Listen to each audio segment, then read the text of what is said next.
What is up sa inyo mga brother? So dito sa video nito ipapakita ko naman sa inyo kung paano natin malalaman ang mga pyesa ng ating karburador. Ayan. So ituturo ko sa inyo lahat ng pyesa, paano natin ma-identify, paano natin siya i-diagnose, and ano yung mga posibleng masira sa ating karburador. Okay. So ipapakita ko muna sa inyo lahat ng outside appearance ng ating karburador. And then, kung hindi nyo alam kung anong klaseng karburador to, ito ay round slide na karburador.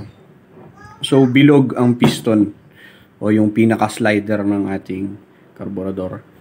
And then, ito yung intake side. Ito yung intake side. Ito yung papunta naman sa intake manifold. So, ito yung nasa filter box. Okay? Parang dito yung filter box. Dito na pasok yung hangin. And then, paglabas dito, may halo na siyang gasolina at saka hangin. Okay? Ayan. So, tatanggalin muna natin siya. So, itong carb na pala to is pang Barako 175. Okay. So, start tayo sa pinaka-obvious na makikita nyo is yung ating choke. Ayan. So, ito, tubo na to, meron siyang daluyan dito. Dito rin. And then, kung mapapansin nyo, meron siyang dugsong dito. Okay. So, ito, ang trabaho nito is mag-provide ng hangin at gasolina. Extra. Extrang hangin at gasolina. So, kapag binuksan mo siya, may papasok na hangin at gasolina. So, paano nangyayari yun? So, kita nyo to sa bunganga na to, yung maliit na yun. Kita nyo yung brush na yan. Pag binuksan mo siya, yan. May papasok na hangin dyan. So, magkakaroon ng pressure yan pag pinapadyakan mo. So, kung ayaw umandar ng motor mo. Pag pinapadyakan mo, binuksan mo yan. Possible andar ang motor mo. Kasi yan ang trabaho niya, mag-choke. So, dadaan dyan. Pasok yung hangin habang bukas yan. And then, makikita mo dito sa kabila. Ayan, bukas din siya. Ito. So, pag binaba ko, makikita mo yung sarado. Ayan, bukas. So, paano nagkakaroon ng gasolina? Nakikita mo lang, puro hangin ang dadaluyan, di ba? So, dito siya nakuha ng gasolina. Okay. May karugsong yan. Papunta dito sa fuel screw. So, galing sa float bowl, itong fuel screw. So, buksan natin siya. Paano ko nasabing meron siyang daluyan ng gasolina. So, tignan nyo sa loob. Meron siyang butas sa gitna. Ayan.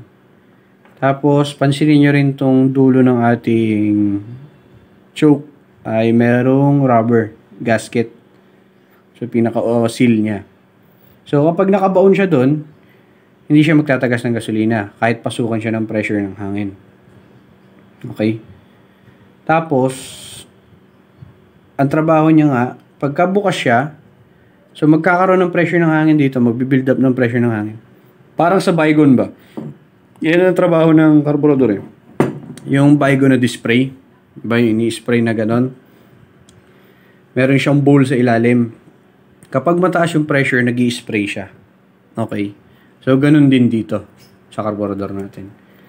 So, hihigop siya dito ng hangin habang pinapadyakan mo. Higop ng hangin, hihigop ng gasolina. Paglabas dito, air and fuel mixture na yun. So, yun ang trabaho ng tube. Okay? So, next natin is itong ating idle screw. Okay? Sana nakakasunod kayo ha. So, wag muna kayong mag-i-skip para makita nyo lahat. Wala itong cut na gagawin dito sa video na to. Dire-diretso to. Okay?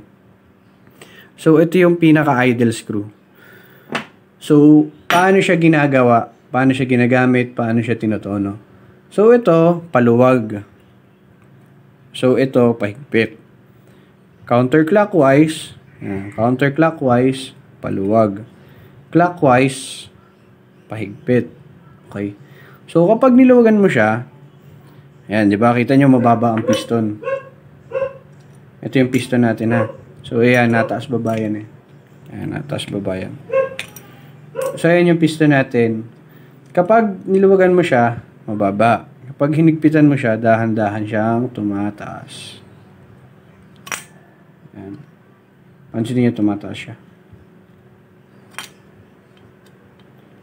So, ano mangyayari pag mataas siya? So, mas maraming hangin na papasok, mas maraming gasolina ang makakapunta sa makina. maraming mixture ng hangin at gasolina ang papasok, ibig sabihin, mas tataas ang idle ng ating motor. Okay? Idle or yung minor. Minor ang tawag doon sa Tagalog. Idle sa English. Okay? So, kapag nilawagan mo siya, ulit, ayan, bababa ang piston. Okay? So, nakita nyo na. Kapag hinigpitan ulit, tataas. Tataas yung piston sa loob. So, magkakaroon siya ng clearance, mas maraming hangin na makakapasok sa kanya. Okay? So, baklasin natin siya. Baklasin natin itong idle screw. So, itong idle screw natin, meron siyang partner na spring. Okay? So, spring muna bago si screw. Ang trabaho nito para mahigpit siya palagi. Kasi pag wala siyang spring, maluwag. Okay? Maluwag siya. Possible na lumuwag habang nananakpo. And then next natin itong round slide natin. So, itong round slide na to, paano siya gumagana? So, bukod dun sa idle, meron pa siyang isa pang nabatak sa kanya or nagtataas sa kanya. Yun yung ating throttle cable or yung throttle. Yun yung hinihigit natin, yung silinyador. Yung ginaganyan-ganyan mo. Pag binubomba-bomba mo ganyan. So, paano siya tinatanggal? So, dito nakakabit yung kable. Okay, kababayan dyan. And then, para buksan siya is, yan, i-unscrew mo lang siya. So, una mo mapapansin sa cap, meron siyang gasket or meron siyang O-ring or flat rubber ring. So, anong trabaho nito? Para silyahan niya yung hangin. Okay? Kasi kapag naglilik dito, possible na mag-iba yung takbo ng motor. So, merong epekto yon. Kaya, meron siyang rubber ring, flat O-ring, flat rubber ring. Ayan. And then, meron siyang spring na kasama. So, para lagi siyang nakatuon pababa. So, yun yung kapag sinisilinyador mo, kaya siya bumabalik. Kumbaga, kaya siya pag binitawan mo gano'n, bumabalik yung silinyador natin. Okay? Ayan. So, sunod natin is yung ating pinaka piston or yung pinaka round slide. Ayan. So, pag hinigit mo siya, mapapansin mo kagad, meron siyang guide. Ayan, meron siyang guide. Teka lang ha. Ay, pumasok. Meron siyang guide. So, ito yung front, diba? Ayan yung front, ito yung sa air filter. Makikita nyo dito, andito yung idle screw. Ayan, balik natin dito. Andito yung idle screw. Ito yung idle screw ha. Sa kabila, wala. Okay. So, ito yung left side, ito yung right side. So, kapag hinigit mo siya, unang mapapansin sa kanya, meron siyang groove. Ayan, meron siyang notch. So, anong trabaho nung notch na yan? So, isa sa pinaka-importante ito para hindi ito mabasag. Kasi nababasag to. Ayun. Kita mo yon, yung may maliit na kuntil na yan. Ayan, ito. Ano? Yung kuntil na yan, yan ang pinaka-guide ng ating round slide piston. So, kapag hindi siya nakashoot or hindi siya naka-ion dun, hindi siya papasok. So, ayan, di ba? Papasok natin siya ulit. So, lalaglag ko, laglag. Shoot ka agad. Pero, pag binaliktad ko siya, ayan na. Ito yung side ng idle screw. Yan yun nandito. Yan yung tinutulak. Kapag binaliktad ko, ito, lalagay ko to sa left side. Ito yung nasa right side. Ayan. Ito yung kuntil. Kapag inilagay ko yan dyan,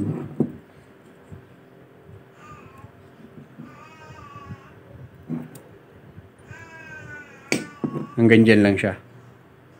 Okay. Hindi siya papasok. So, yung iba pinipilit. Bakit ayaw? Bakit ayaw? Yun kasi yung trabaho niya. Okay, tandaan nyo yun ha. Ito yung sa idle screw. Ito yung sa notch. Pinaka-guide ng piston. Ulitin ko. Sasaksak natin sa right side. Dito sa may guide na to. Ayan. Laglag natin. Okay. Shoot kagad. Easy as that. Huwag niyong pupwersahin. Mababasag yan. And then, sa piston natin or sa round slide natin, nandito yung needle jet. Ayan. Ito yung karayom kung tawagin. So, mamaya papaliwanag ko sa inyo kung paano yan. So, So, ang gagawin lang natin is tutulak lang natin siya pataas, yung retainer niya. So, ano nga ba trabaho nitong retainer na to? Ang trabaho niya is para hindi lumuwa yung needle. Okay, so may pressure kasi yan eh. Dito napasok yung gasolina. Dito lumuluwa yung gasolina. Doon sa butas na yun. Sa main jet. Okay. So, kapag may pressure yan, naakyat, matatanggal. So, magloloko motor nyo, possible na hindi umandar. So, yan ang trabaho nitong retainer na to. Siya yung pinaka-lock ng ating needle. Okay. So, tanggalin na natin. Mapapansin nyo, ang needle natin, meron siyang mga level. So, ayan. 1, 2, 3, 4, 5. Or yung pinaka-top, yun yung panlima. Pangatlo, yun yung gitna. And then, pang-una, yun yung pinakamababa. So, the higher you go, the leaner it goes. Okay? The higher it goes, the leaner it goes. Bakit? Kasi mas nakabaon siya. Ibig sabihin, itong shape kasi nitong ating needle is tapered. So, mataba, panipis. So, kapag mas nakabaon siya, okay, nakalagay itong retainer na to dito sa taas. So, ibig sabihin, nakalubog siya. Mas kaunti yung dadaang gasolina sa kanya. Kasi dito pa lang, pigil na kagad yung gasolina. Dito pa lang, pigil na kagad. Paano kapag nilagay mo dito sa pinakamababa? So, ang mangyayari sa kanya, the lower it gets, the richer it gets. Okay? So, mas rich yung fuel mixture natin. Ibig sabihin ng rich, mas marami yung gasolina kaysa sa hangin. Yung proportion niya. Okay? Kasi, bakit? Dito pa lang, papasok yung gasolina, maluwag na maluwag papasok yung gasolina niya. So, abot hanggang dito, kumbaga.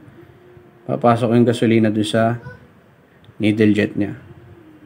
Okay? Yung gasolina aakyat ng mas marami. Kasi mas maluwag yung daanan. Kasi hindi siya barado. Kumbaga, ayan, di ba? Nakabaon siya, nakaangat siya. Mas aangat kasi siya pag nilagay mo dito eh. Ayan, di ba? Pag nilagay mo dyan, mas nakaangat, nakaganyan. Pero pag nilagay mo dito sa pinakamataas, mas bababa siya. Ibig sabihin, mas nakabaon. Okay? Mamaya explain ko pa para hindi talaga masyadong magulo sa utak nila. And then, babaklasin na natin yung ating fuel screw.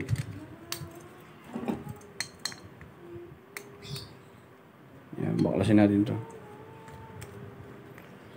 So, itong fuel screw na to, ang trabaho nito is i-regulate niya yung fuel na papasok kapag nagmi-minor tayo. Okay. Paano ko nasabing fuel screw? Dalawa kasi ang type ng carburetor na mayroong timplahan. Ito ay klase ng fuel screw. Napakanipis niya. Yan ang palatandaan sa kanya. Ibig sabihin, gasolina ang tinitimpla niya. Gasolina ang pinapapasok niya. Gasolina ang nire-restrict niya. Okay.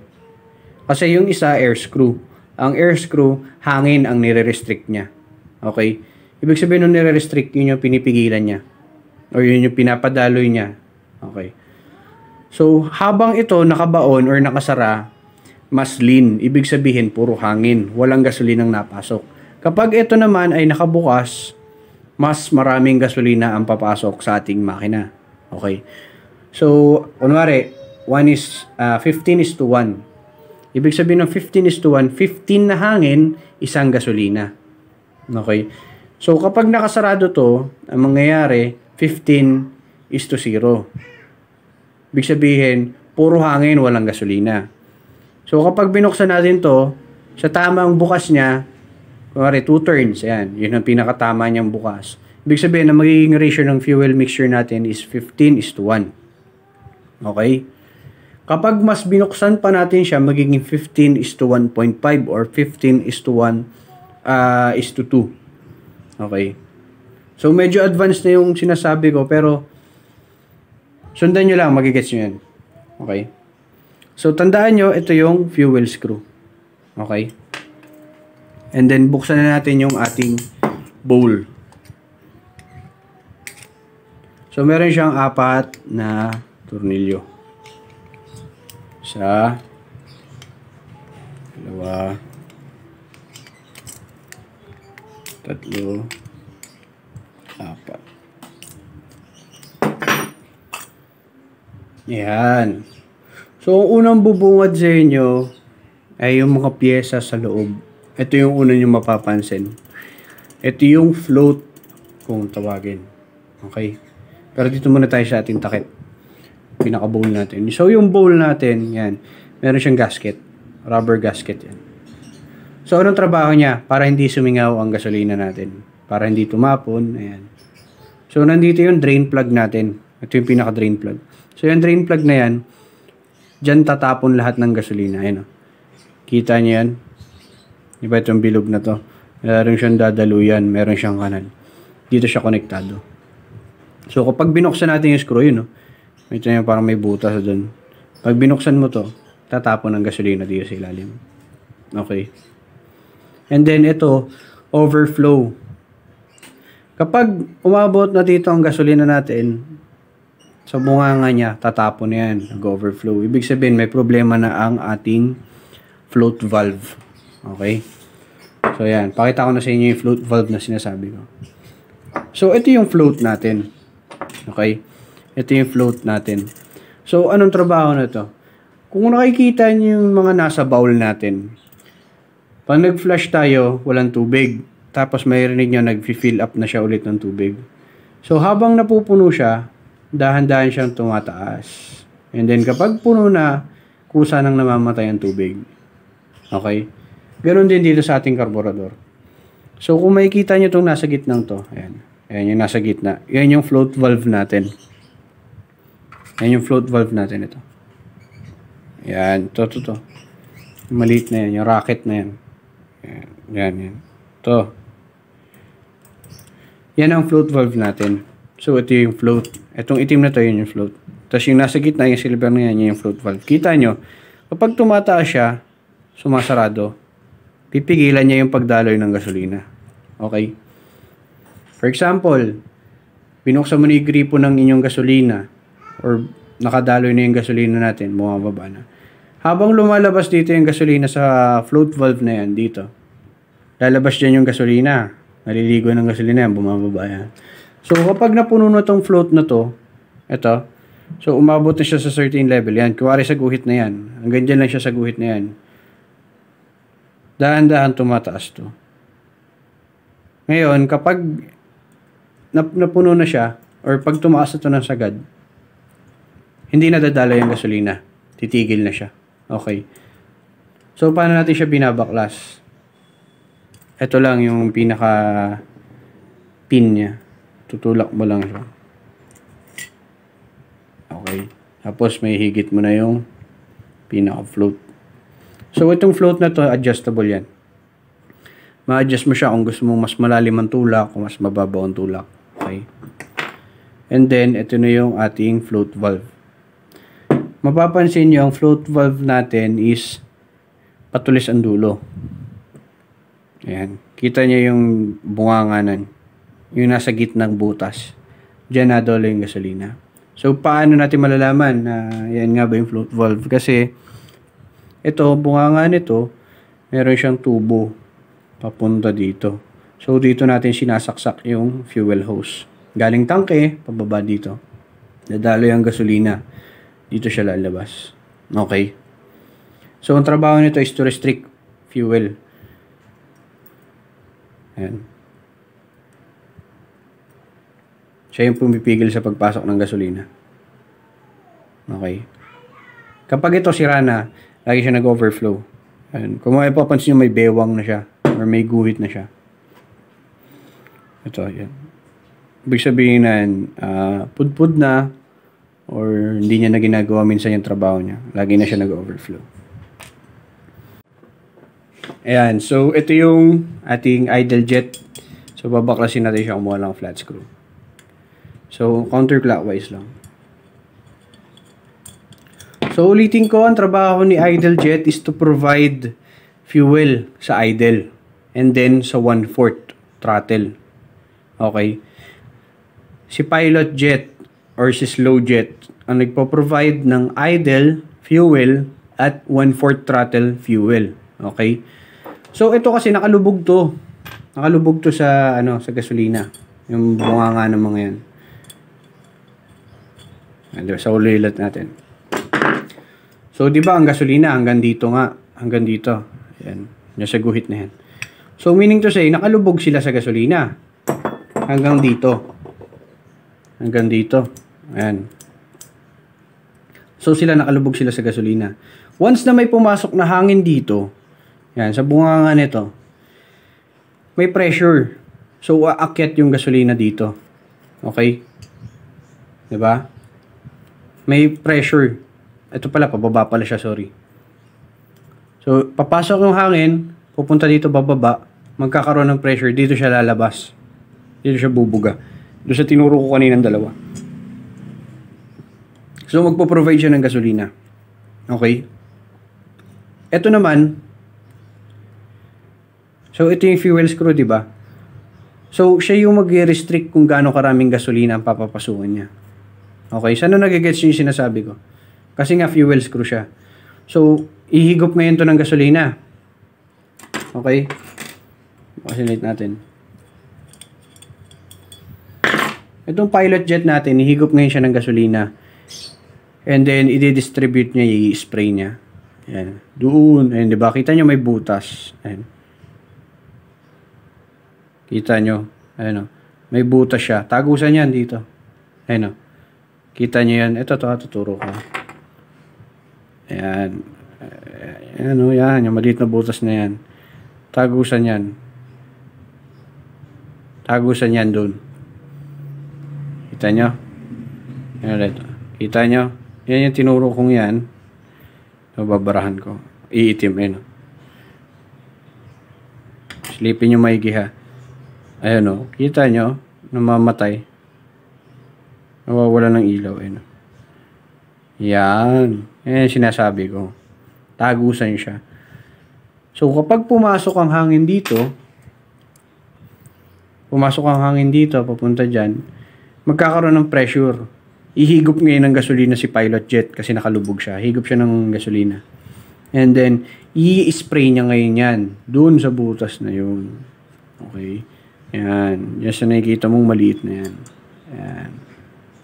So, ito yung intake side, di ba? Ito yung sa air filter. So, sarado pa to. Kaya siya nakakapag-idle. Kasi sarado to, dito siya nag-i-spray ng gas. Ayan, dyan. Tsaka doon sa maliit na butas na yun. Ayan o. Kung mapapansin nyo, meron siyang maliit na notch. Ayan. Yung bunganga na yan, doon mismo dumada. Ayan o. Diba ito yan? Ayan, diba? Yung butas na yan. Tinuturo nung itim. Kung mapapansin mo tong ano, meron siyang notch. Ayan o. Hindi ko ginawa yan ha.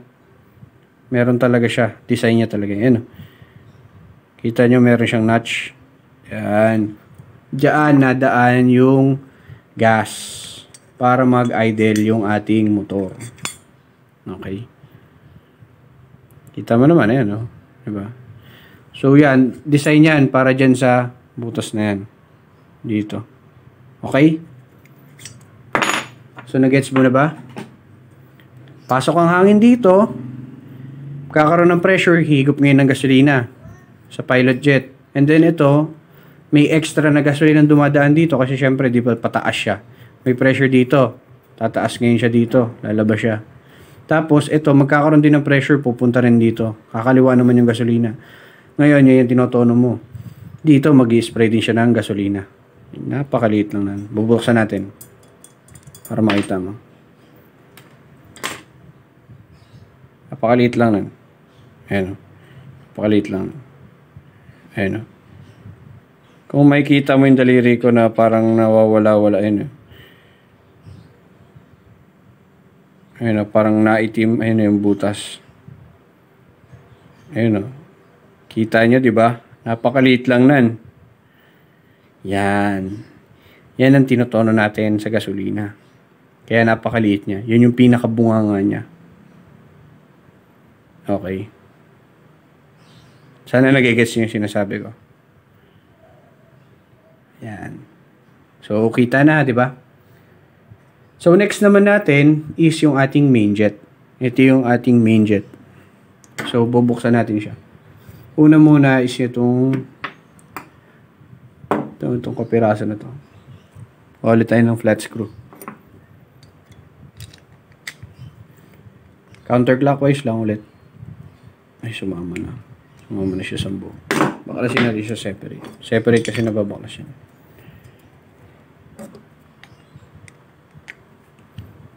Ayan.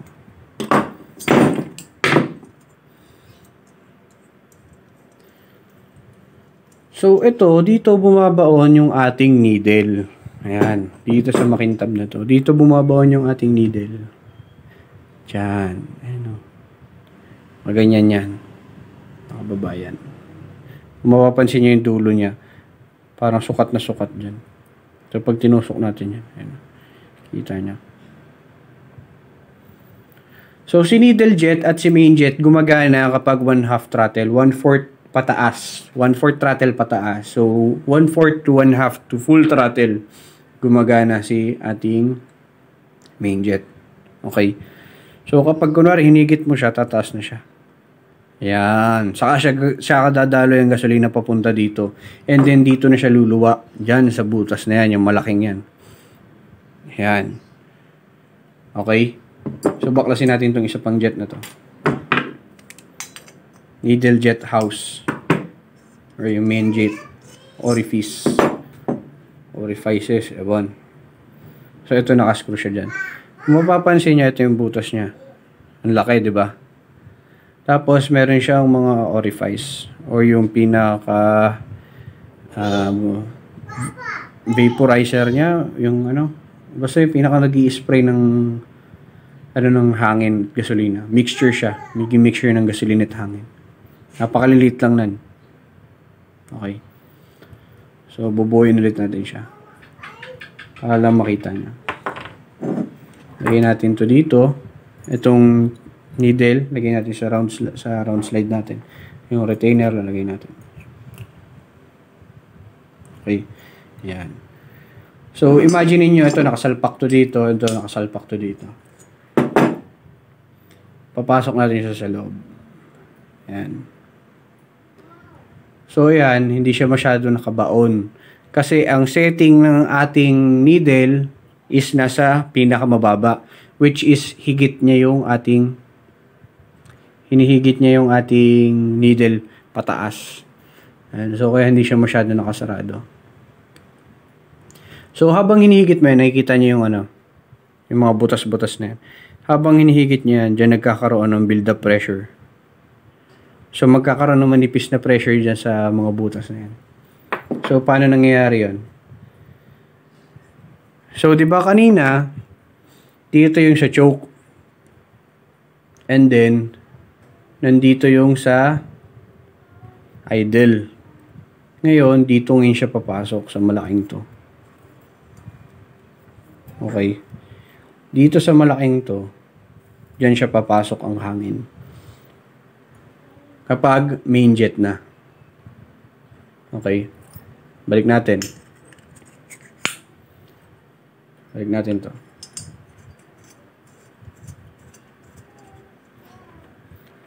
So, habang nabubuksan siya, doon sa mga orifice na nakakalagay dito, nagkakaroon ng pressure ng hangin papasok. Ngayon, manipis lang ang clearance ng mga yan, ng bunganga nito. Yan o. Kung makikita nyo, habang hinihigit mo siya, mas lumalakas ang pasok ng hangin. And then, habang pumapasok ang hangin, lumuluwa na ng gasolina dito sa jet natin. So, kumbaga, parang yung needle natin, napapaliguan ng gasolina, tapos bumubuka. Kumbaga, nakadikit dito, and then, maano ng hangin, madadaluhin ng hangin. Kaya nagkakaroon ng pressure ng gasolina, kung lumalabas yung gasolina. Kumbaga, pag pasok dito, ito, kunwari, basang-basa ito ng gasolina. Basang-basa ito ng gasolina. Pag pasok ng hangin, may spray siya. Bigla siyang bubuka pag gano'n. Gano'n ang ating karburador. Gano'n ang trabaho ng ating main jet. Okay. Nakabaon yung needle natin. Pagpalagay, ang needle natin nakabaon hanggang dito. So, habang hinihigit mo siya tumataas, lumuluwag yung clearance dito. So, nakakalabas ngayon ng mga gasolina. Nagdudura na to ng gasolina. Dumudura na yung gasolina. Dura ng gasolina yan. Kasi malakas na pressure ng hangin. Yung gasolina umaangat na rin. Hanggang sa bukas na. Ayan. Kuwari, batak na yung silindador natin. ganyang karami, ganyang kalaki ang gasolina na makakalabas doon sa bunganga ng ating needle jet as a needle house jetting.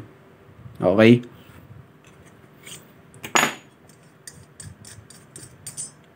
Ayan. So, kapag nakabaon siya dito, diba? Nakabaon siya, pag binubukusan mo dahan-dahan, ayan, magsusupply ngayon siya ng gasolina. Okay? Sana na-gets nyo. Sana na-gets nyo. And then, lastly, itong pinakatubo na to, ayan, napakanipis lang nan, di ba? Yan ay papunta doon sa ating main jet din. Dito.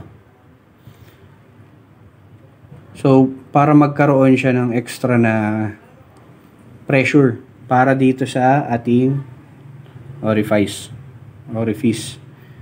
Ayan. So, nakasaksak siya dito.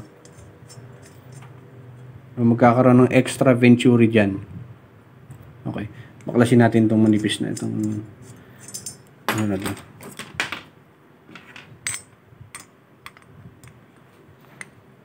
Ayan.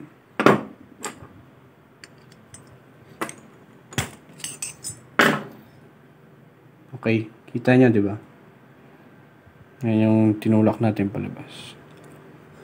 Ngayon, mas maluwag na siya. Tingnan. Ayan o. Tagusan na siya. Diba? Okay. Hanggang dito lang siya. Diyan sa gitna. Hindi na siya tatagos. Kumbaga, ang bunganga niya, ito, ang tagos niya hanggang dito lang. Okay. So, paano natin siya i-diagnose naman ngayon? Ito, ang pilot jet natin, kuwari walang minor. Walang minor ang motor natin. Uunahin natin is, kuwari may problema carburetor natin. Yun ang tukoy mo, carburetor. So, kapag walang minor ang motor, titignan mo yung butas nan. Dapat see-through yan. Yung kita mo dito, dapat kita mo rin dito. Napakanipis lang nan. Kita mo, napakanipis lang ng butas nan. Napakalit lang nan. Sko. So, kapag ito nabarahan, walang minor yan, automatic. So, kapag palyado naman, sa biritan, ayan, so check mo to. Yung mga maninipis na yan, dapat maluwang yan. Okay? Ganun din dito. Dapat malinis yung mga yan. Paano yun? Malinis naman lahat. Lahat naman, check ko. Malinis naman ang mga jets ko. Bakit ganun pa rin? May problema pa rin. Ngayon, dito ko ngayon mag-check yung mga bunganga na to. Unang-una, titignan mo kung saan papunta yung bunganga na to. Kung ito ba'y papunta sa pilot jet. So, check mo. Baka yung linya na to, ayan, yung linya na to, baka barado. Kasi ayan, ito mo, maliit lang din ang butas niya. Baka barado siya. Okay? Possible na hindi rin siya mag-minor dahil barado to. Ganon din dito, sa main jet. Ganon din dito sa choke. Bakit hindi gumagana yung choke ko? O kaya, check mo yung fuel screw mo o yung air screw mo. Baka maluwag, baka singaw. Kasi may mga, ito mo, tulad nito, meron siyang maliit na washer. Ang air screw. Ang fuel screw, sorry. Meron siyang maliit na washer. Diba? Napakalaking trabaho nan. Check mo yung mga O-ring. Baka singaw. Okay? Bakit siya tatagas? Bakit siya nag-overflow? Check mo yung rocket valves mo. Yung fuel valves mo. Baka hindi siya natuon paloob. Baka nag-i-stack up. Baka yung float mo hindi na nataas na ganyan. Kaya yan. Lagi siya nakaganyan. Hindi pala siya tumataas. Okay? Ayan. So, paano naman natin itutono ang ating carburetor? Ayan. So, fuel type screw ang ating carburetor, diba? So, ibig sabihin, ang fuel type screw,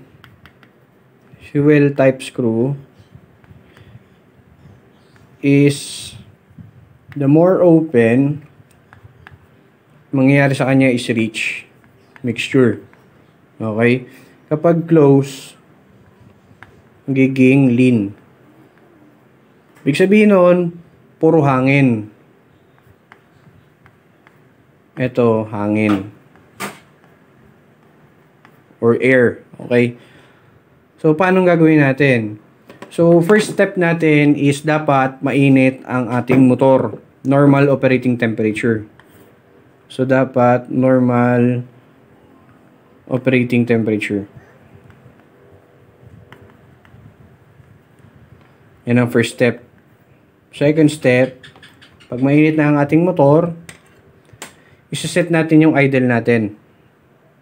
Okay? Isa-set natin yung idle natin. So, gagawin natin siyang 4,000 RPM. Okay? Pagkatapos ng 4,000 RPM, ang gagawin natin, i-adjust natin yung ating fuel screw. So, paano ba tayo mag-adjust ng fuel screw? So, ang technique dyan is sasarado mo muna all the way. Okay? Pare, sarado na yan.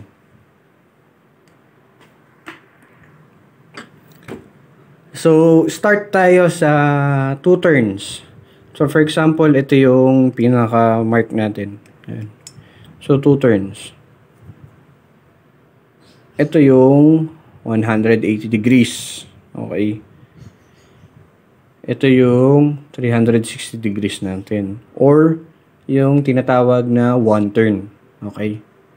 So, 2 turns tayo. Isa pa ulit. Kalahati ulit. And then, isang turn. Okay.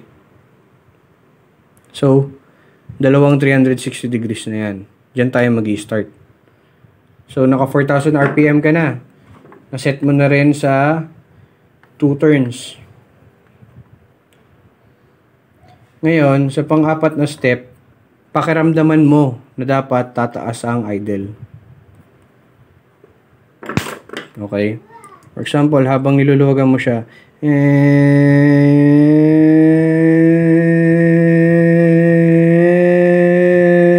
tumaas na yung minor natin. Nag-idle na siya up to 5,000 RPM. Kunwari lang.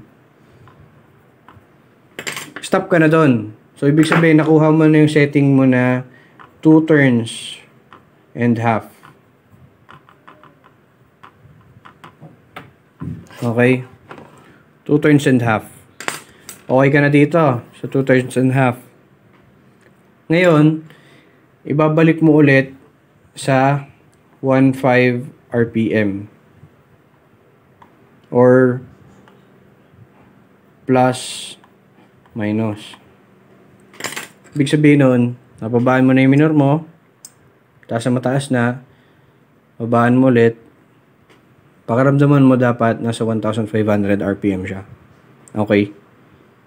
So, ganun ang pagtotono ng ating carburetor. Sana nag-gets yung tinuro ko sa inyo mga brother, and then comment lang kayo sa baba kung sakaling hindi nyo nag-gets yung tinuro ko. Mag-i-improve pa ako. Okay?